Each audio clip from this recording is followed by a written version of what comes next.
Hi, Dirk. Thanks for this invitation to participate.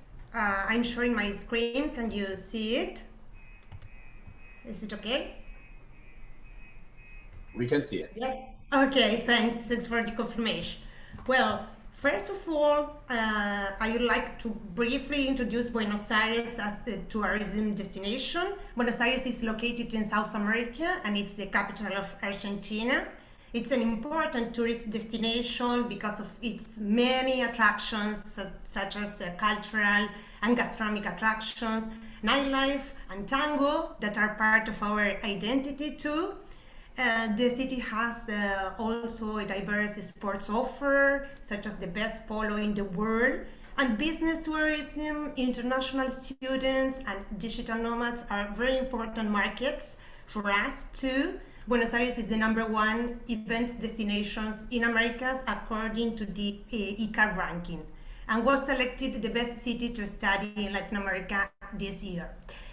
Before the COVID pandemic, 10 million tourists visited the city, 7 million domestic tourists, and for the first time in Buenos Aires history in tourism, we received 3 million international tourists. This meant an income of 2,500 million from tourism spending, equivalent to the 3% of the city's GDP.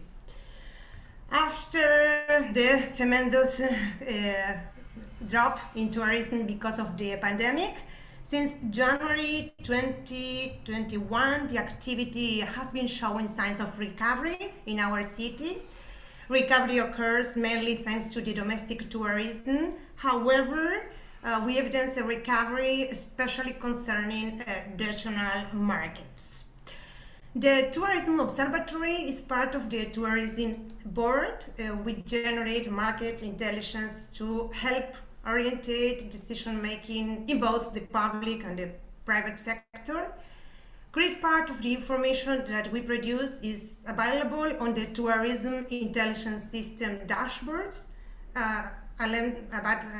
We also produce periodic reports, apply big data techniques, and carry out qualitative research in our main segments and markets. Regarding the indicators, we use both traditional and unconventional data provided by public and private organizations. For example, previous to the trip, we have information about flight tickets searching and reservations, and about hotel accommodations and rates online. At the moment of the trip, we have information concerning the number of tourists that arrive to the city, debit and credit card spending, tourists' mobility in the city, and after the trip, we have an important amount of data from local and national public sources, such as hotel occupancy, visitors profile, and data concerning employment in the leisure and hospitality industry. And in addition, we carry out ad hoc research in order to generate specific data. I'd like to elaborate on how we use some of the tourism intelligence system dashboards to contribute to the tourism economic benefits in the city. For example, about the flight search and bookings dashboard. This allows us to estimate the arrival of domestic and international tourists to the city. With this information, we focus communication campaigns, for example, on markets where travelers search flights but do not book. Or we also use this data to promote longer stays and to foster higher spending in markets with greater potential. The tourist mobility dashboard with mobile phone data indicates us the areas where the visitors move, the times of hugest influx, and helps us to detect opportunities to expand tourism in the least visited neighborhoods of the city with the consequent economic impact. However, knowing where the tourists move around does not mean knowing where they spend. So the card spending dashboard allows an analysis of the spending patterns of domestic and international tourists in different areas, on different days, and at different times.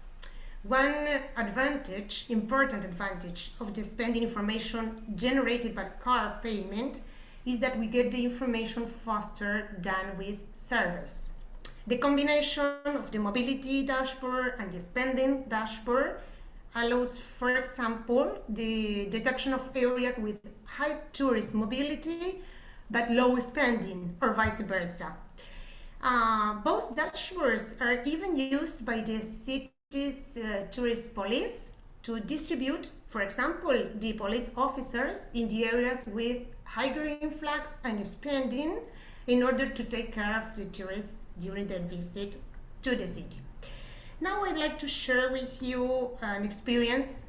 It's the case of the tourist spending estimates from the combination of different sources. We applied this to 2019 data. The objective was to evaluate a methodology to improve the accuracy of tourist spending estimates based on the use of multiple sources. What we did was to compare card spending with the information obtained from international and domestic tourism surveys. We discovered that card spending was similar to the total spending estimated by surveys, especially in the case of international tourists. Then we carried out a comparative analysis by category of spending, and in addition we did a survey in which we asked 2,000 domestic visitors the means of payment that they used during their visit to Buenos Aires. This chart shows the means of payment used by domestic tourists during their visit to the big city.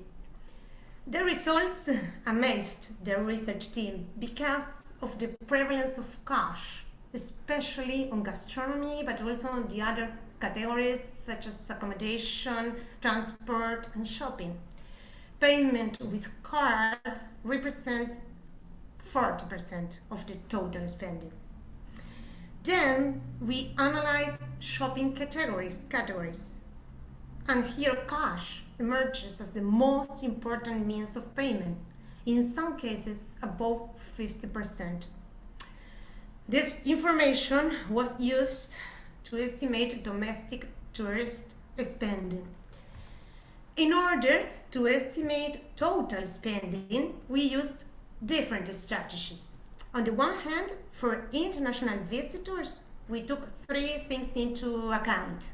First, the information obtained from surveys without shopping spending. Second, the estimate of shopping cart spending. And third, the estimate of shopping cash spending. On the other hand, for domestic visitors, we took into consideration other things. First, the estimate of card spending without hotel spending. Second, the estimate of cash spending. And third, the estimate of hotel spending. This information comes from the hotel occupancy survey. With this new methodology, the estimated total spending increases 28% in comparison to the traditional method. What have we learned so far? The estimate of tourist spending would be lower if we only took surveys into account. The use of card spending data as a basis for the analysis is an alternative, but it requires complementary information that comes from surveys. What is interesting about this methodology is that it will be possible to obtain an estimate of monthly tourist spending even on each spending category. A single source of information is not enough. Multiple sources need to be used in order to optimize measurement. With regard to challenges, we can mention the potential changes in the behavior of tourists with respect to means of payment due to COVID, or innovations in means of payment such as e-wallets. Well, I hope we have contributed to the discussion about economic benefits of tourism. Thanks for your attention.